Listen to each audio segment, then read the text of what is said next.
करेंगे हम। और सीटेट का आपका एग्ज़ाम है, देश भर में कोई भी एग्ज़ाम है, पियाजे के क्वेश्चंस मुझे लगता कि जितने भी ज़रूरी, जितने भी टाइप्स बन सकते हैं 99.9% जो है 35 क्वेश्चंस में हम कवर कर लेंगे। और अच्छे क्वेश्चंस रहेंगे कुछ, मतलब ऐसे पियाजे के क्वेश्चंस कर लेंगे हम आज, मतलब वो मीम चला था ना बीच में कि किसी ने सोची नहीं होगी, तो बहुत बड़े अच्छे क्वेश्चंस करेंगे हम। और बार बार क्वेश्चंस आते हैं तो वो क्वेश्चंस भी लेना ज़रूरी हैं, प्रीवियस ईयर भी, नए भी, पुराने भी, तो सारे क्वेश्चंस करेंगे। और बड़ा मुश्किल हो जाता है, मतलब मुझे बहुत टाइम लगता है ये प्रिपरेशन में, क्योंकि मतलब पिछले 8 साल से हम लोग यूट्यूब पर डिस्कशन कर रहे हैं और इतनी बार मैंने पियाजे के क्वेश्चंस कराए हैं, इतनी बार थियरीज कराई हैं कि वो सेलेक्ट ही करना कि कौन से क्वेश्चंस कराने, कौन से छोड़ने, क्योंकि इतनी बार चीज़ें रिपीट हो चुकी है, या मतलब हम इतनी बार कर चुके हैं एक कॉन्सेप्ट को, तो थोड़ी दिक्कत होती है। मतलब मैं एक एडोलेसेंट से एक टीनेजर से एक अडल्ट बन गई हूँ यूट्यूब पे पढ़ाते पढ़ाते पिछले 8 सालों में। तो एक बच्चे से जब आप बड़े हो जाते हैं मुश्किल तो होती है। देखो खैर आते हैं, कहानी समझते हैं, जीन पियाजे का सिद्धांत समझते हैं। और लाइक शेयर सब्सक्राइब आप कर देंगे, ये सब कहने की जरूरत नहीं है। तो फर्स्ट क्वेश्चन से शुरू करते हैं। अच्छे क्वेश्चंस आपको मिलेंगे, मजा आएगा। और बहुत सारे ऐसे कॉन्सेप्ट्स हैं जिनको हम इग्नोर कर देते हैं, जैसे प्री ऑपरेशनल स्टेज की 2 सब स्टेजेस होती हैं, उनसे भी अगर क्वेश्चन बनेगा तो कैसे बन सकता है ना, और बन चुका है प्रीवियसली, ऐसा नहीं है कि कभी नहीं आया उनसे क्वेश्चन, तो वो सब भी समझेंगे। फटाफट से जवाब करें। नंबर 1 है असर्शन रीजनिंग, कथन और कारण।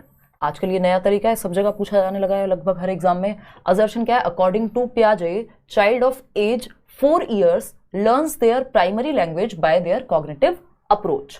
आप कितने भी पियाजे के क्वेश्चंस कर चुके हो, पढ़ चुके हो, ये सेशन इंपॉर्टेंट रहेगा। तो पियाजे के अनुसार 4 वर्ष की आयु का बच्चा अपनी प्राथमिक भाषा अपने संज्ञानात्मक दृष्टिकोण से सीखता है, यानी अपनी कॉग्निटिव अप्रोच से लैंग्वेज डेवलप हो रही है, कॉग्निशन से लैंग्वेज आ रही है। ये बात पियाजे कह रहे हैं। क्या कह रहे हैं वो? ऐसा हाँ कह रहे हैं। रीजन क्या है इसका? Language can be develop through cognition, संज्ञान के विकसित होने से, दिमाग के विकसित होने से, क्योंकि कॉग्निशन से जुड़ी हुई है लैंग्वेज। तो पियाजे ये कह रहे हैं कि भाई जैसा कि वाइगोस्की कहते हैं कि लैंग्वेज से कॉग्निटिव डेवलपमेंट होगा, पियाजे कह रहे हैं कॉग्निटिव डेवलपमेंट से जब दिमाग का विकास होगा तो भाषा अपने आप विकसित होगी। वाइगोस्की कह रहे हैं जब भाषा का विकास होगा तो दिमाग विकसित होगा, है ना, कि लर्निंग से डेवलपमेंट की ओर जाते हैं। समझ लेते हैं थोड़ा सा। इसका जो आंसर है वो both A and R are true and R is the correct explanation of A. ये बात एकदम सही है। कितने लोग सही जवाब दे रहे हैं? 90%, बहुत ही बढ़िया। और ये तो खैर हम बैच की क्लास में शाम को डिस्कस कर रहे थे, ये मेरी जो ड्राइंग है, देखिए एक बार। तो अगर हम देखें यहाँ पे, हमें पता है वाइगोस्की क्या कहते हैं, वी फॉर वाइगोस्की। वाइगोस्की और पियाजे दोनों क्या है? रचनावादी हैं। दोनों कहते हैं बच्चे को एक्टिव रखो, है ना। दुनिया भर की बातें, अगर मैं इनकी थियरी पे आ जाऊं तो पता नहीं अंतहीन बातें हैं। 4-5 दिन लगे हैं पियाजे को कंप्लीट करने में, तो वो पॉइंटलेस होगा कि मैं अगर आपको थियरी के बारे में बताना शुरू करूं। देखना एक बार, वाइगोस्की की अगर मैं बात करूं, वाइगोस्की कह रहे हैं कि लर्निंग से, यानी जब आप कुछ सीखते हैं, चाहे वो भाषा ही क्यों ना हो, आपका विकास होगा। वाइगोस्की की जगह पे अगर पियाजे को मैं देखूं तो पियाजे कह रहे हैं कि जब आपका डेवलपमेंट होता है, आपका दिमाग का विकास एज के साथ होता है, तो लर्निंग अपने आप हो जाएगी, यानी लैंग्वेज आ जाएगी डेवलपमेंट से। ये बात हम समझ रहे हैं। खैर ऐसे बहुत सारे बेसिक अंतर हैं पियाजे और वाइगोस्की में, बहुत सारे तो नहीं, बहुत कम ही हैं, कि इनका थॉट और लैंग्वेज को लेकर विचार अलग अलग है। ठीक, इसके अलावा अगर हम बात करेंगे तो पियाजे जो हैं वो, उनको क्रिटिसाइज किया जाता है बहुत सारी चीजों पे कि अगर हम सही से ट्रेन कर दें बच्चे को, तो उन्होंने प्री ऑपरेशनल स्टेज 2 से 7 वर्ष के बच्चे को कम आंका है और फॉर्मल ऑपरेशनल वाले को ज्यादा आंका है। तो इस तरह की बातें आएंगी, बीच बीच में करते रहेंगे। यहाँ पे कहानी अगर हम देखें, अकॉर्डिंग टू पियाजे, जो 4 साल का बच्चा है वो प्राइमरी लैंग्वेज, कॉग्निटिव अप्रोच, उसका संज्ञान विकसित हो रहा है, तो भाषा विकसित हो रही है, यानी संज्ञान के माध्यम से भाषा का विकास किया जा सकता है। पियाजे मानेंगे? हाँ बिल्कुल मान सकते हैं। तो दोनों ही बातें सही हैं। आगे बढ़ेंगे, सेकेंड क्वेश्चन आप एक बार देखेंगे और फिर हम आगे बात करेंगे। आसान सा सवाल है ये तो। ये क्या कहता है? A baby appears amazed every time her mother covers her face with her hands and then uncovers it. तो ये हम बहुत बार बात कर चुके हैं कि अनकवर्स दीज, ठीक, कि एक बच्चा है जो हर बार आश्चर्यचकित या सरप्राइज्ड महसूस करता है, अमेज्ड महसूस करता है, जब भी उसकी माँ ऐसे हाथों से अपने चेहरे को ढकती है और हटाती है, तो बच्चे को लगता है वो वाओ मम्मी आ गई, हर बार खुश हो जाता है, वो हर बार सरप्राइज फील करता है। आपने देखा होगा छोटा बच्चा हंसता है, जन्म से 2 वर्ष के बीच का बच्चा, ठीक। What Piagetian cognitive concept has the baby not yet understood that makes the game so exciting, यानी इस खेल में इतना रोमांच, इतना मजा क्यों आ पा रहा है बच्चे को, वो कौन सा कॉन्सेप्ट है, पियाजे का कौन सा कॉग्निटिव कॉन्सेप्ट है जो बच्चे में अभी तक आया ही नहीं है। ये है ऑब्जेक्ट परमानेंस। उसको लग रहा है out of sight out of mind, नजर से दूर दिमाग से भी दूर, कैसे? वस्तु स्थायी नहीं हुई है दिमाग में अभी। कैसे नहीं हुई है भाई? उसको लग रहा है मम्मी ने ऐसे फेस कवर किया मतलब मम्मी नहीं है, और फेस अनकवर किया तो मम्मी है, आ गई। कोई टॉय आपने छिपा दिया और वो उसको ढूंढ नहीं रहा, इसका मतलब ऑब्जेक्ट परमानेंस अभी आया नहीं है, और अगर ढूंढ रहा है तो उसका मतलब ऑब्जेक्ट परमानेंट हो गया, out of sight out of mind नहीं हुआ है ना।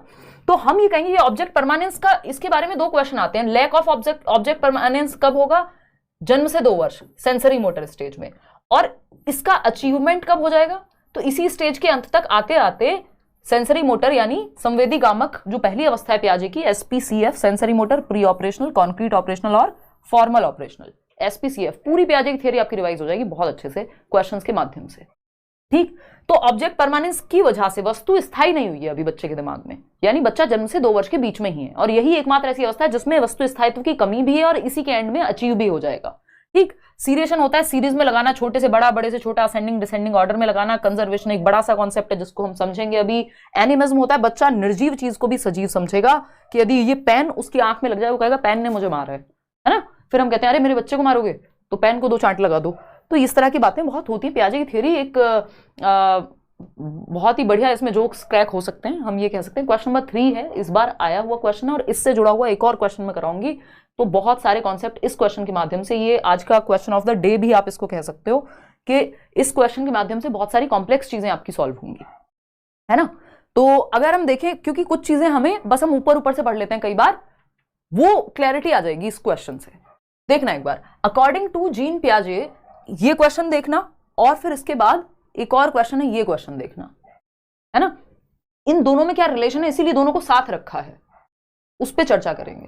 क्वेश्चन नंबर 3 फटाफट से जवाब देंगे। जवाब काफी लोग गलत दे रहे हैं या सही दे रहे हैं कहूं, 46% लोग सही जवाब दे रहे हैं, जबकि अभी रिसेंट बिल्कुल जनवरी में जो पेपर हुआ है उसमें आया हुआ क्वेश्चन है सीटेट में, और अच्छा क्वेश्चन है। अकॉर्डिंग टू जीन पियाजे, the ability to use symbols for symbols, देखना, ability to use symbols for symbols, symbols के लिए सिंबल्स का इस्तेमाल। इफ या इमेजिन एक्स की वैल्यू मान लीजिए, अब मानना पड़ेगा आपको कि फलानी चीज एक्स है, या इसकी एज वाई मान लीजिए, तो सिंबल्स को सिंबल्स की जगह पे, किसी चीज को तो माना होगा नहीं, ये कोई सिंबल ही तो होगा, 5 3 2 4 कुछ भी होगा, जो भी एज आपने मानी है वो सिंबल ही तो होगा। तो सिंबल को सिंबल की जगह पे रखना कौन सी स्टेज में आएगा? Such as letting the letter X stand for an unknown numeral develops during dash and enables the children to learn dash, यानी चिन्हों का प्रयोग करने की क्षमता, जैसे कि अक्षर X को अज्ञात अंक के लिए मान लिया कि सीमा की आयु X है। अब आयु एक नंबर है, सिंबल है, और X भी एक सिंबल है, तो you are using symbol for the symbol itself, symbol के लिए सिंबल को आप अज्यूम कर रहे हो। डैश के दौरान विकसित होती, किस अवस्था में ये चीज आएगी? देखिए, सिंबल्स को यूज करना बच्चा सीखता है प्री ऑपरेशनल स्टेज में, इसलिए कई लोग इस क्वेश्चन में कंफ्यूज हो रहे होंगे, बशर्ते ये पूछा जा चुका है फिर भी, है ना। 30% लोग हैं जो जवाब दे रहे हैं, सिर्फ 42% लोग सही जवाब दे रहे हैं, बाकी तो जो आपके 58% लोग हैं वो गलत ही जवाब दे रहे हैं अभी भी, है ना। 30% लोगों को लग रहा है कि ये जो है आंसर इसका कॉन्क्रीट ऑपरेशनल होना चाहिए, जो कि सेंस ही नहीं बनाता। एक बार को प्री ऑपरेशनल लिखा होता तो मैं सोचती भी चलो आप कंफ्यूज हो गए होंगे, है ना। सिंबल्स को सिंबल्स की जगह पे यूज कर पाना फॉर्मल ऑपरेशनल स्टेज है, एल्जेब्रा और कैलकुलस सीखने में मदद होती है इससे। कंजर्वेशन और सीरिएशन तो आपका इससे पहली स्टेज में आ जाता है, फॉर्मल ऑपरेशनल का तो कोई सेंस बनेगा नहीं इसके साथ, ठीक है ना। तो औपचारिक संक्रियात्मक अवस्था 11 से 15 वर्ष, जो आखिरी अवस्था है एसपीसीएफ में, sensory motor, pre operational, concrete और फॉर्मल ऑपरेशनल। ठीक, तो formal operational stage algebra and calculus सीखने में मदद मिलेगी बच्चे को, क्योंकि देखो अगर पूछा होता कि वो बच्चा सिंबल्स का यूज करना कब शुरू कर देता है, साइंस का यूज करना या सिंबल्स का यूज करना कब शुरू कर देता है, बिगिन टू यूज यानी जस्ट शुरू किया है। A for apple, B for ball, है ना, शक्ति शक्ति शक्तिमान, आपने बोला हॉर्स यानी घोड़ा, उसके दिमाग में घोड़े की पिक्चर आ गई, यानी सिंबल्स के माध्यम से सीख रहा है, ठीक है ना। तो ये क्या बिगिन कब हो जाता है? प्री ऑपरेशनल, जो दूसरी स्टेज है, 2 से 7 वर्ष में। लेकिन पूछा जा रहा है सिंबल की जगह पे सिंबल, वहां तो 2 से 7 वर्ष में तो सिर्फ सिंबल्स का यूज करना सीखा है, A for apple, B for ball, 1 2 3 4 whatever, ये सब सिंबल्स हैं। लेकिन अब सिंबल की जगह पे सिंबल, वहां पे एबीसीडी से लेके XYZ तक सीखा था उसने, अब X की जगह पे भाई XYZ सीखना और 1 2 3 सीखना, सब सिंबल्स हैं। अब इस सिंबल, इस X की जगह पे किसी एक न्यूमरल को रख सकते हैं, ये तो वो लास्ट स्टेज में आके सीख पाता है, क्योंकि इसमें एब्स्ट्रैक्ट थिंकिंग लगेगी, है ना। तो यहाँ पे ये हो गया। अब इस क्वेश्चन को आप देखिएगा दूसरे तरीके से भी पूछा हुआ है इससे पहले, इसलिए हम कहते हैं कि रिपीट होते हैं क्वेश्चंस। कैसे पूछा हुआ है दूसरे तरीके से, ये क्वेश्चन पढ़ो, और ये पुराना क्वेश्चन है, काफी पहले आया था। A student observes that stick A, एक स्टिक है, एक छड़ी है जिसका नाम ए रखा है हमने, मान लेते हैं ये है स्टिक ए, ठीक, is larger than stick B, stick B से बड़ी है। स्टिक बी हम मान लेते हैं कि ये स्टिक बी है और ये स्टिक बी जो है इससे बड़ी है स्टिक ए। ये बात हम समझ पा रहे हैं? बिल्कुल समझ पा रहे हैं। And stick B is larger than stick C, जो स्टिक बी है, ये बीच वाली स्टिक, ये जो छड़ी है, ये सी जो कि थर्ड स्टिक है इससे बड़ी है, जो हम देख भी पा रहे हैं भाई। जो बी स्टिक है वो सी से बड़ी है और बी से बड़ी है ए स्टिक। 3 छड़ी है या 3 पेन है मान लीजिए, तो वो एक दूसरे से यहां पे पता लग रहा है कौन किसके कंपैरिजन में बड़ा है या छोटा है। Based on this observation the student infers, बच्चे ने क्या निष्कर्ष निकाला, that stick A is larger than stick C, यानी जो स्टिक ए है वो सी से बड़ी है, क्योंकि स्टिक ए बी से ऑलरेडी बड़ी थी, और जब बी से बड़ी थी और बी से भी छोटी है सी, तो ये एक रीजनिंग हो गई ना, एक तरह की ट्रांजिटिव इन्फेरेंस बोलते हैं इसको, प्रपोजिशनल थिंकिंग बोलते हैं। ये क्वेश्चन भी पूछा जा चुका है कि प्रपोजिशनल थिंकिंग कब आती है बच्चे में, पियाजे के ही कॉन्टेक्स्ट में, है ना, आएंगे खैर उस पे। When asked same problem verbally, he fails to make correct inference. अब जब उसको ये दिखाई गई स्टिक्स, या 3 बच्चों को खड़ा किया गया, अच्छा बताओ ये सीमा है, ये सचिन है, ये सरोज है, 3 बच्चे हैं, तो सीमा जो है बड़ी है सचिन से, सचिन बड़ा है सरोज से। अब वो तीनों बच्चों को दिखाया गया, बच्चे ने बता दिया फटाक से कि सीमा सबसे बड़ी है। लेकिन जब ये चीज मेंटली पूछी गई, वर्बली पूछा जब कि ए बड़ा है बी से, बी बड़ा है सी से, तो कौन सबसे बड़ा हुआ, कई लोग आपकी एज में भी दिक्कत में आ जाते हैं, क्योंकि वर्बली पूछा है, दिखा के नहीं, कॉन्क्रीट नहीं है, वो चीज सामने नहीं देख पा रहा है वो, तो दिक्कत आ रही है। तो according to Piaget's theory the student is at which stage of cognitive development, बच्चा संज्ञानात्मक विकास के किस स्टेज पे है, बताइएगा एक बार। 35% लोग कॉन्क्रीट ऑपरेशनल कह रहे हैं, गलत समझ रहे हैं फिर हम। देखो हमें पता है, इसको हम कहते हैं ट्रांजिटिव इन्फेरेंस, और ये आ जाता है 7 से 11 में, ये बात निश्चित है। लेकिन यहां पे बात हो रही है using symbols at the place of symbols, जो इससे पहले वाला क्वेश्चन था।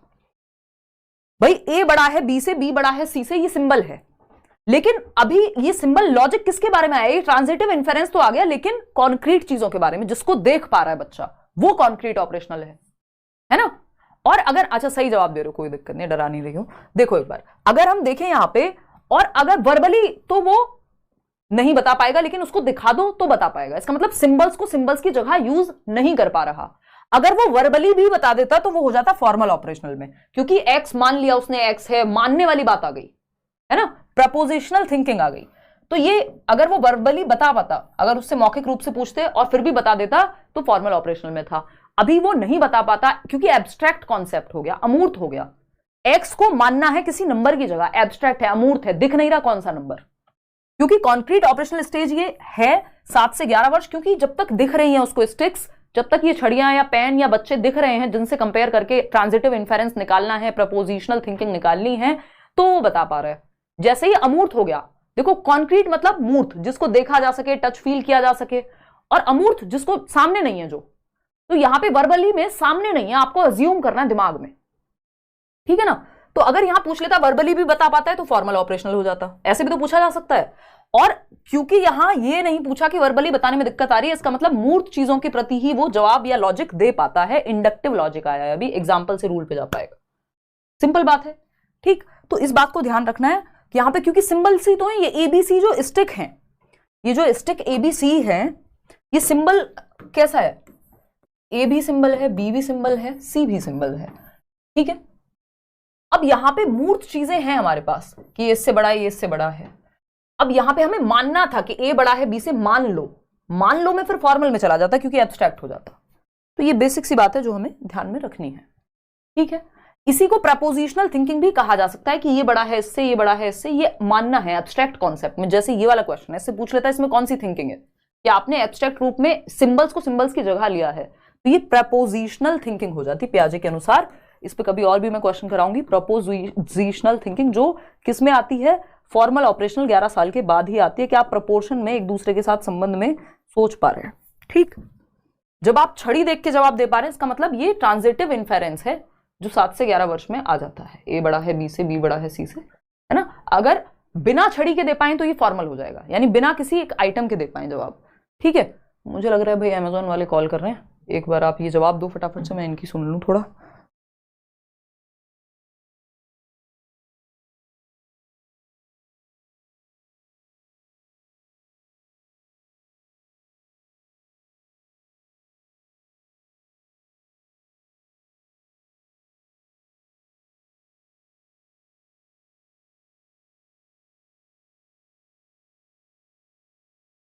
देखो एक बार ओटीपी भी नहीं चाहिए और कॉल भी करेंगे, वाह। देखिए आ जाते हैं, चलो कोई बात नहीं, मुझे लगा। देखिएगा, एज पर जीन पियाजेस थियरी, जीन पियाजे की थियरी के अनुसार कॉग्निटिव डेवलपमेंट की जो उन्होंने बात की है, which of the following ability distinguishes concrete operational thinking from pre operational thinking. Concrete operational यानी 7 से 11, प्री ऑपरेशनल यानी 2 से 7 वर्ष। इन दोनों स्टेजेस की थिंकिंग को कौन सी एक चीज है जो अलग करती है? सिंपल क्वेश्चन है, आया हुआ है, पूछा है ना। तो इस क्या हाइपोथेटिकल रीजनिंग है, ये किसके बीच में है? ये तो फॉर्मल, ऑपरेशनल और कॉन्क्रीट के बीच में है। यहां से हमसे प्री और कॉन्क्रीट पूछा था। ऑब्जेक्ट परमानेंस सेंसरी मोटर में आता है ना, वस्तु स्थायित्व वाली जो स्टेज है, जो अभी बात हुई थी कि माँ है जो हाथ से ऐसे हाथ हटाती है तो बच्चा खुश हो जाता है। कोऑर्डिनेशन ऑफ सेंसेस, ये सेंसरी मोटर में आएगा। एक ही ऑप्शन बचता है, अगर आपको नहीं भी पता तब भी आपको पता है कि decentering is the only option left. तो विकेंद्रीकरण, ये कब आ जाएगा? डिसेंटर करना बच्चे को, डिसेंटर करना कॉन्क्रीट में आ जाता है और प्री ऑपरेशनल में नहीं आता। तो ये एक ऐसी चीज है जो डिफरेंस क्रिएट कर रही है इन दोनों स्टेजेस के बीच में। कि यानी सेंट्रेशन क्या है? सारा ध्यान एक ही चीज पे केंद्रित है कि अगर किसी की हाइट देख रहे हैं तो हाइट ही देख रहे हैं, ये नहीं समझ पा रहे हैं कि हाइट ज्यादा हो सकती है लेकिन एज कम हो सकती है फिर भी, है ना। जैसे ईगोसेंट्रिज्म की भी प्रॉब्लम, इरिवर्सिबिलिटी की प्रॉब्लम, कि बच्चा रिवर्स नहीं कर पाता अपने थॉट को, इसी इन सब कारणों की जो जड़ है एक तरह से डिसेंट्रेशन है।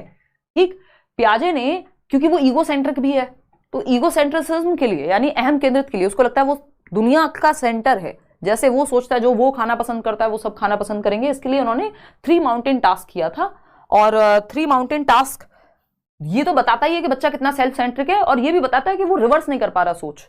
कि मान लीजिए एक बच्ची है और ये 2 से 7 वर्ष की, 4 साल की बच्ची है मान लीजिए, इधर इसकी एक डॉल को रख दिया, डॉल का नाम है डॉली। कहा तुम्हें क्या दिख रहा है? इन्होंने बता दिया भाई ये वाली पहाड़ की चोटी मुझे दिख पा रही है, ऐसा दिख रहा है। अच्छा पूछा क्या डॉली को क्या दिख रहा होगा? उसने कहा सेम ही दिख रहा होगा जैसे मुझे दिख रहा है। इसका मतलब बच्चा दूसरे पर्सपेक्टिव से देख ही नहीं पा रहा किसी चीज को, है ना। इस पेन को पेन की तरह भी यूज कर सकते हैं, यह है सेंट्रेशन की, ये इसका एक एस्पेक्ट है। दूसरा क्या है, आप इसको पेपर वेट की तरह भी यूज कर सकते हो, पेपर पे रख के, है ना। आप इसको बन बनाने के लिए यानी जूड़ा बनाने के लिए बहुत सारे लोग एक क्लिप की तरह भी यूज कर लेंगे। बहुत पुराना एग्जाम्पल है, जन्मों से देती हुई आ रही हूं, है ना। तो ये एक बेसिक सी बात हो गई। चलिए खैर, तो ये डिसेंट्रेशन माउंटेन टास्क इसलिए किया था कि बच्चा अहम केंद्रित है, डिसेंटर कर पा रहा है कि नहीं, है ना, सेल्फ सेंटर्ड है कि नहीं, वो अपने ही पक्ष से देख रहा है, रिवर्स कर पा रहा है कि नहीं कर पा रहा सोच को। तो ये 2 से 7 वर्ष में दिक्कत उसको होती है रिवर्सिबिलिटी में। क्वेश्चन नंबर 6 देखना और फिर बताना। The major proposition of Jean Piaget's theory, Jean पियाजे के सिद्धांत का प्रमुख प्रतिपादन क्या है कि बच्चों की थिंकिंग सुपीरियर होती है। उन्होंने क्या प्रूव करने की कोशिश की है ये पूछा है। Children's thinking is superior to adults, यानी अडल्ट्स से यानी वयस्कों से, बड़ों से जो सोच है बच्चों की वो ज्यादा बेहतर होती है, ये कहा है उन्होंने। Children's thinking is quantitatively different from adults, यानी मात्रा में अलग होती है, बच्चे कम सोचते हैं बड़े ज्यादा सोचते हैं, ऐसा कुछ होता है। ये children's thinking is qualitatively different from adults, बच्चों की का जो चिंतन है वो वयस्कों से गुणात्मक रूप से भिन्न है। मतलब क्वालिटी में अंतर है, गुणात्मकता में अंतर है ना। कि एक चीज, एक पेन है, जो पेन छोड़ दो कोई और एग्जांपल लो अच्छा सा, है ना। वो कहा जाता है ना कि एक बॉटल है मान लीजिए, है ना, बहुत ही खराब सी प्लास्टिक कह लीजिए या प्लास्टिक या जिस भी मटेरियल की बनी हुई है, और वो आती है 7 रुपीज की, आती नहीं है आज की दुनिया में बट मान लिया। दूसरी बॉटल है जो 70 रुपए की आती है, ठीक। वो कह रहा है देखो अमाउंट में तो अंतर हो ना हो, क्वालिटी में जरूर है, मतलब गुणात्मकता में अंतर है, ठीक। देखेंगे किस में अंतर है। Children's thinking is inferior to adults, देखिए पियाजे ना तो ये कह रहे हैं कि बच्चे बहुत सुपीरियर हैं बड़ों से, या बच्चे बिल्कुल बड़ों का मिनिएचर अडल्ट हैं, छोटा ही रूप है, इंफीरियर हैं, कम हैं, ज्यादा हैं, इसकी बात पियाजे नहीं कर रहे, कंपैरिजन में नहीं लगे हुए। वो सिंपल बात बता रहे हैं जो कि 74% लोग सही दे पा रहे हैं जवाब, कि बच्चों की जो सोच है, चिंतन है, वो वयस्कों से गुणात्मक रूप से भिन्न है, क्वालिटेटिवली डिफरेंट है, क्वालिटी में अंतर है, मटेरियल की क्वालिटी में अंतर है, क्वांटिटी लगभग सेम ही है या क्वांटिटी में अंतर नहीं है। आप सोच रहे हैं 50 बातें दिन में, बच्चा भी सोच रहा है 50 बातें दिन में, दिमाग में विचार उसके भी आते हैं, लेकिन आप सोच रहे हैं ब्रेकअप के बारे में, आप सोच रहे हैं नौकरी के बारे में, आप सोच रहे हैं माँ बाप बूढ़े हो रहे हैं। बच्चा क्या सोच रहा है, यार ये वाला खिलौना नहीं दिलवाया आज इन्होंने, है ना, मुझे तो वो वाली चीज खानी थी आज, है ना, मम्मी मुझे वो वाला बैग नहीं दिलवाया। क्वालिटी में अंतर है, गुणात्मकता में अंतर है। सोच आप भी रहे, एक अडल्ट भी सोच रहा है और एक चाइल्ड भी सोचता है, ऐसा नहीं है कि वो थिंकर नहीं है, बल्कि पियाजे ने इस चीज को क्लियर किया कि बच्चे भी सोच सकते हैं, वो भी खाली बर्तन नहीं है, उनके अंदर भी प्रीसेट एग्जिस्टिंग स्कीमाज हैं जो शुरुआत में तो सिर्फ सर्वाइवल के लिए काम आते हैं कि बच्चे को जो रिफ्लेक्स के रूप में काम करते हैं, सकिंग, चूसना, पकड़ना, ग्रास्पिंग, इसी तरह के बेसिक रिफ्लेक्सेस होते हैं जो सर्वाइवल स्कीमा के रूप में काम करते हैं। बहुत सारी चीजें हम बाद में सीखते हैं। तो अडल्ट से क्वालिटी में अंतर है। कैसे अंतर है? क्वालिटी में, मात्रात्मकता में नहीं। अमाउंट सेम है, ये भी क्वेश्चन पूछ लेता है कि अडल्ट से अमाउंट सेम है, किसमें अंतर है? काइंड में डिफरेंस है, प्रकार अलग है, बच्चों के सोचने का प्रकार अलग है, बड़ों का अलग है। अमाउंट सेम है, क्वांटिटी सेम है, क्वांटिटी में अंतर नहीं है, क्वांटिटेटिवली डिफरेंट नहीं है या अमाउंट में अलग नहीं है। बच्चा भी सोचता है, आप भी सोचते हैं 50 बातें, लेकिन आप जो सोचते हैं उससे अलग है, क्वालिटी अलग है। इंफीरियर और सुपीरियर नहीं है, बस अलग सोचता है बच्चा। वो भी ज्ञान का सृजन कर रहा है, अपनी अनुभव के आधार पे, अपने एक्सपीरियंस के बेसिस पे वो नॉलेज को कंस्ट्रक्ट कर रहा है और आप भी कर रहे हैं। बस क्वालिटी का अंतर है, गुणात्मकता का अंतर है, प्रकार का अंतर है, अमाउंट का नहीं है, क्वांटिटी का नहीं है। इस बात को ध्यान में रखना, कई बार क्वेश्चन आ चुका है अलग अलग भाषाओं में, कभी अमाउंट कभी काइंड ले आएगा, ठीक है ना। तो क्वालिटी का अंतर है। आगे बढ़ते हैं क्वेश्चन नंबर 7 पर, फटाफट से जवाब देंगे आप पोल में। According to Piaget's theory, which one out of the following will not influence one's cognitive development. पियाजे के अनुसार निम्नलिखित में से व्यक्ति के संज्ञानात्मक विकास को कौन सा एक फैक्टर है जो प्रभावित नहीं करेगा? फटाफट से बताओ, फिर हम आगे बढ़ेंगे। प्रभावित नहीं करेगा, नॉट लिखा हुआ है। नॉट वाले क्वेश्चंस, एक्सेप्ट लिखा हुआ क्वेश्चन, लीस्ट लिखा हुआ क्वेश्चन, इन क्वेश्चंस पे ध्यान एक्स्ट्रा देना होता है। ये बात हम बहुत बार कर चुके हैं ऑलरेडी, ठीक है जी। फटाफट से 42% लोग क्या कह रहे हैं? फर्स्ट ऑप्शन, जो कि है लैंग्वेज। देखते हैं, आपको सिंपल बताया हुआ 4 फैक्टर्स हैं, MESE। जो लोग बैच में हैं उन्हें भी पता है ये बात। MESE 4 फैक्टर हैं। मैचुरेशन, यानी जिसको हेरिडिटी भी कह सकते हैं, आएंगे अभी उस पर, ठीक है। तो मैचुरेशन, एक्सपीरियंस, सोशल एक्सपीरियंस और इक्विलिब्रियम, ठीक। कौन सा एक फैक्टर नहीं है? सोशल एक्सपीरियंस है इन 4 फैक्टर्स में। 4 स्टेजेस नहीं है, ये फैक्टर्स हैं, तत्व हैं। मैचुरेशन हाँ है, एक्टिविटी एक्सपीरियंस को ही कहते हैं। लैंग्वेज नहीं है इन 4 फैक्टर्स में। ये तो कह रहे हैं कॉग्निटिव डेवलपमेंट से भाषा आ रही है, भाषा से कॉग्निटिव डेवलपमेंट नहीं हो रहा, उल्टा है। पहले क्वेश्चन पे जाइए जो आज कराया था, यानी लैंग्वेज से, भाषा के विकास से, मतलब संज्ञान के विकास से, दिमाग के विकास से। दिमाग क्या है इसमें? Thinking, reasoning, problem solving, language, ये सब विकसित होगा। दिमाग का विकास होगा एज के साथ, भाषा अपने आप आएगी, भाषा का विकास होगा, है ना। तो इन्होंने 4 फैक्टर्स की बात की है, जिसमें ये तीनों तो हैं लेकिन लैंग्वेज नहीं है। इनकी 4 तो स्टेजेस हैं, ये फटाफट से समझ लेते हैं, 1 मिनट लगेगा, फिर आगे दिक्कत नहीं आएगी आगे के क्वेश्चंस में। देखो 4 फैक्टर्स हैं, MESE, सिंपल शॉर्ट फॉर्म के थ्रू आपको याद कराया हुआ है, निमोनिक है, टेक्निक है याद करने की, ठीक। MESE बोले तो मैचुरेशन। पियाजे हेरिडिटी को बहुत महत्व देते हैं, यानी परिपक्वता। परिपक्वता किससे रिलेटेड होती है? हेरिडिटी से। यानी आपकी आनुवांशिक क्षमता के कारण समय के साथ जो आपकी क्षमताएं बाहर निकल के आएंगी, उसको मैचुरेशन कहते हैं। कि आपके अंदर क्षमता थी इसलिए आपके पक्के दांत निकल के आए, आपने थोड़ी निकाले खुद से, ठीक। फिर क्या है? एक्सपीरियंस, यानी बच्चा अनुभव लेगा। इस अनुभव लेने का दूसरा नाम क्या हो सकता है? एक्टिविटी करना। बच्चा सक्रियता करेगा, एक्टिविटी करेगा एनवायरमेंट के साथ। लिटिल साइंटिस्ट है, नन्हा वैज्ञानिक है, पियाजे ने पहली बार कहा। डेवलपमेंटल साइकोलॉजी, विकासात्मक मनोविज्ञान के जनक हैं पियाजे एक तरह से, ठीक। सोशल एक्सपीरियंस, इन्होंने बहुत ज्यादा महत्व नहीं दिया वाइगॉस्की के कंपैरिजन में समाज और कल्चर को, बट फिर भी इन्होंने कहा है कि जो वो समाज में या दुनिया में एक्सपीरियंस ले रहा है वो भी महत्वपूर्ण है। फिर है इक्विलिब्रेशन। इक्विलिब्रेशन यानी संतुलन, जो दिमाग में है और दुनिया में है वो बैलेंस में हो। ये बना ही इक्वालिटी से है ना। तो इक्विलिब्रेशन की जब हम बात करें, यानी संतुलन, इसके अंदर आ जाता है फिर वो पूरी कहानी आपकी अडेप्टेशन और ऑर्गेनाइजेशन की। अडेप्टेशन में एसिमिलेशन और एकोमोडेशन आ जाते हैं, ये थियरी पढ़ चुके हैं हम ऑलरेडी। ऑर्गेनाइजेशन यानी दिमाग में कैसे आप स्कीमा में सेट करके रखोगे। स्कीमा क्या है? जो भी एग्जिस्टिंग नॉलेज है आपकी, जो भी आज आप जानते हैं वो सब आपका स्कीमा है। जैसे फोन की स्टोरेज होती है, वैसे दिमाग की स्टोरेज को स्कीमा कह रहे हैं हम। मेंटल स्ट्रक्चर्स हैं, मानसिक संरचनाएं हैं। जिसके आधार पर आप दुनिया को समझ पा रहे हैं। तो ये 4 फैक्टर्स हैं, 4 थियोरी, जो 4 स्टेजेस हैं वो कौन सी हैं, कोई बताना चाहेगा? फटाफट से बताओ। क्वेश्चन नंबर 8, आसान से सवाल है, एक मुश्किल एक आसान, ऐसे करते रहेंगे भाई। 4 स्टेजेस भी बतानी है पियाजे के साथ साथ। अभी आएंगे, ये सब छोटी छोटी बातों पे डिस्कस करेंगे, इक्विलिब्रेशन क्या है एंड ऑल आएगा, इस पे भी क्वेश्चन आएगा, टेंशन ना लो, है ना, सबको मौका मिलेगा। वो मीम चल रहा है ना आजकल, लेवल सबके निकलेंगे, तो ये वही वाली बात है, सबको मौका मिलेगा। हर एक टॉपिक पे, हर एक टर्म पे क्वेश्चन आएगा आपके सामने, ठीक है ना, कोई दिक्कत की बात नहीं है। देखो एक बार, कुछ भी छूटेगा नहीं। क्वेश्चन नंबर 8 है, gene पियाजे believed that knowledge is, gene पियाजे का मानना था कि ज्ञान कैसे कंस्ट्रक्ट होगा, ज्ञान फटाफट से बताओ।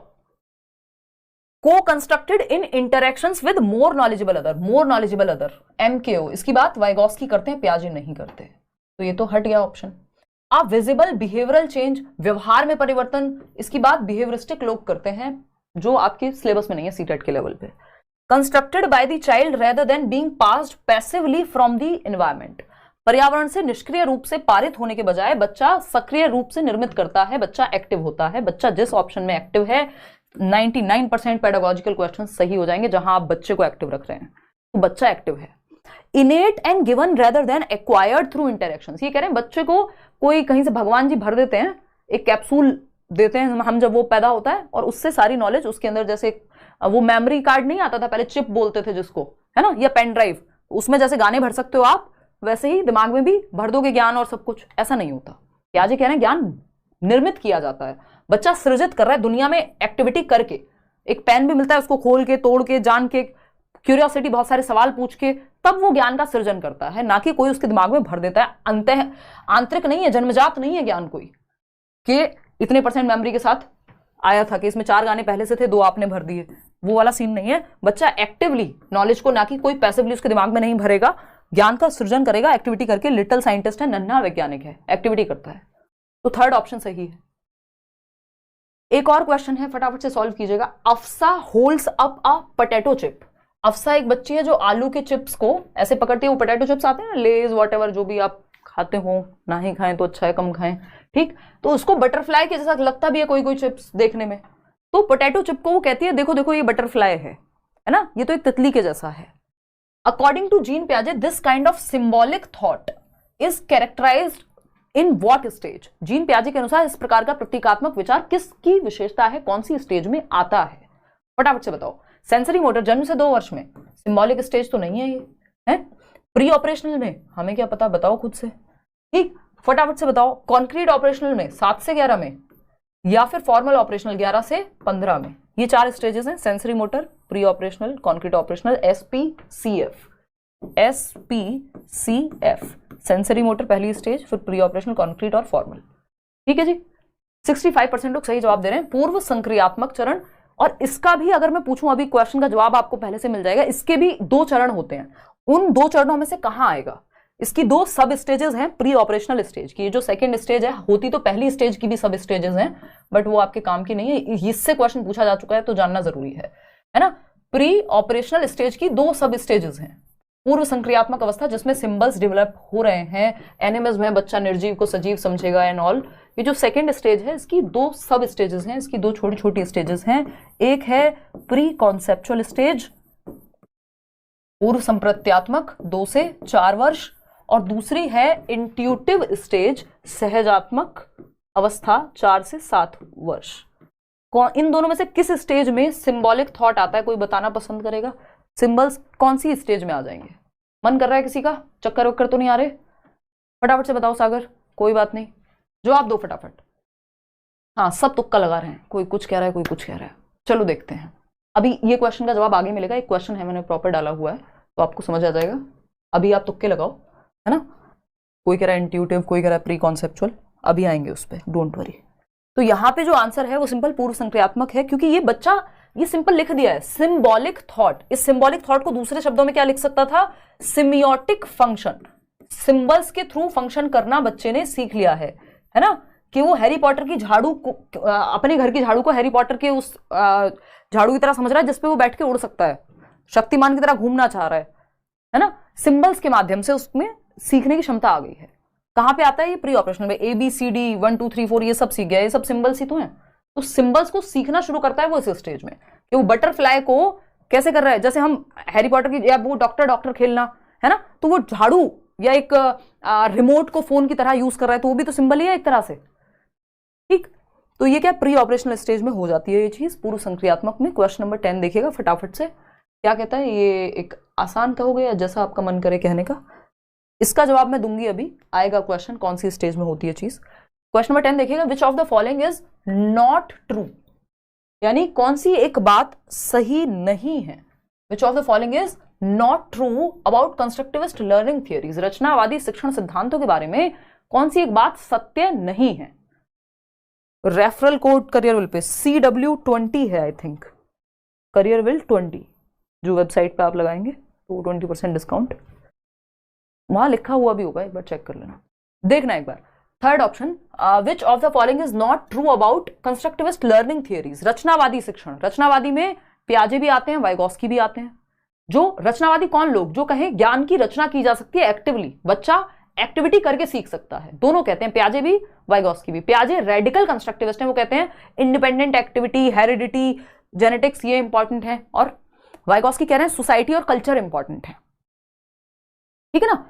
पूछा है कौन सी बात गलत है, जहां बच्चा एक्टिव नहीं है वही बात गलत है। Learners build their own knowledge and understanding, शिक्षार्थी अपना ज्ञान और समझ स्वयं बनाते हैं, सही है, बच्चा एक्टिव है। जो जहां बच्चा एक्टिव है वो तो सही है। New information is created from prior knowledge, नया ज्ञान पूर्व ज्ञान के आधार पर बनता है, बिल्कुल सही है। मैं कुछ आज नया सीख रही हूं, जो पहले सीखा है उसी के बेसिस पे तो बिल्डिंग बनेगी, नींव पे ही तो बिल्डिंग बनाएंगे, है ना। ओल्ड नॉलेज से, प्रीवियस नॉलेज से ही तो पूर्व ज्ञान से नए ज्ञान को जोड़ते हैं, नोन टू अननोन जाते हैं ना, ज्ञात से अज्ञात की ओर। The role of the teacher is the most important in the whole process, पूरी प्रक्रिया में शिक्षक की भूमिका महत्वपूर्ण होती है। हाँ, ये तो नहीं कहा रचनावादियों ने कि टीचर है ही नहीं, फैसिलिटेटर है ना, सुविधा प्रदान करने वाला है, जहां जरूरत है टीचर है वहां पे। जैसे एक माली की जरूरत होती है पौधे को, वैसे टीचर की जरूरत है बच्चे को। Learning is an active and dynamic process, यानी लर्निंग क्या है, एक एक्टिव और डायनेमिक प्रोसेस है, सीखना एक सक्रिय एवं गतिशील प्रक्रिया है, ये बात भी सही है ना। अब फटाफट से बता दीजिए कुछ गलत है भी या नहीं है, सब अपना अपना जवाब दे रहे हैं। देखिए, टीचर की भूमिका महत्वपूर्ण है, ये बात सही है, लेकिन the role of the teacher is the most important in the whole process, बच्चे का एक्टिव होना ज्यादा इंपॉर्टेंट है, टीचर का फैसिलिटेट करना इंपॉर्टेंट है ना।